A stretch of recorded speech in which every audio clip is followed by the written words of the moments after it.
We've got another random booster pack opening here. Good variety so far, but none of the episode 1 sets, which makes sense as they're the rarer packs, and the rarer packs I have with lower probabilities, but I'm sure we'll get one eventually. Alright, that went, oh, not quite off the screen, 26. That is a Cloud City pack.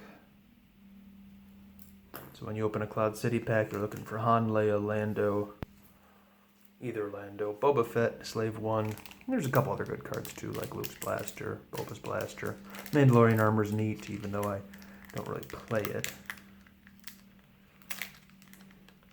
Something other than a strange effector interrupt is a good pull. Some of them are pretty useful, some of them are rather useless. That one came open fairly easily, so that'll be a good wrapper to add to my wrappers for sale for people who like to display them. Alright. Being able to convert sites is interesting, but gosh, to play 3, forfeit 3 for a power 1, ability 1 character is rough. But he can add 1 to your force trains where opponent has a scomp link. One of my favorite cards. It must be a common since it seems like I get it all the time, but yeah, being able to capture Luke with Bring Him Before Me and then using Human Shield is something I've done numerous times, a couple times in tournaments even. It's been a lot of fun.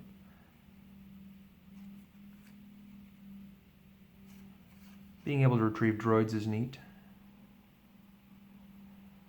And it's not a bad sight in terms of, you know, you don't have a lot of drain liability here. Force drain -1 if you control without an Ugnaught. And there's not too many dark side decks that are going to have Ugnaughts in them. Cloud City and Bespin. So dark side Cloud City, light side Bespin. Ooh, I kind of saw our rare already, at least the card type. It looked to be a dark side character.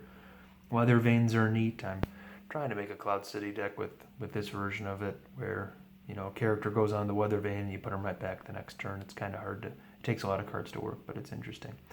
So our rare is an Imperial, so that's not necessarily good because it could be an alien. If it was an alien, it could be a Boba, but it's not a Boba, or a Lando.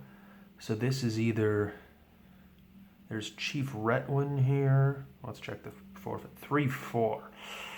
Gosh. That could be Captain Bewil or Lieutenant Shekel. Let's see. Here, the background is, okay, so this is Captain Bewil. I'm not sure what Lieutenant Shekel's power and forfeit are. Yeah, he's in the Cloud City Carbonite Chamber.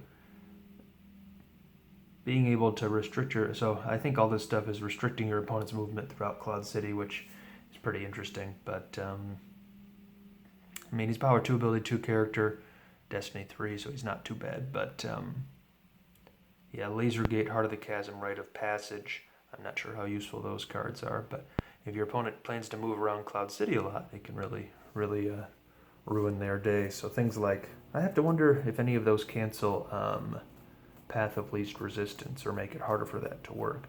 That's a card that, you know, you initiate battle against your opponent and they just move the character away with Path of Least Resistance, or they wait till after you're done after your control phase really is when they do it, and then move a character away. But, yeah, it's a non-red card, so another decent pack. 2 in a row now, I suppose, so not too bad. Anyways, that's a Cloud City pack, and I hope you tune in for the next one. Thanks for watching.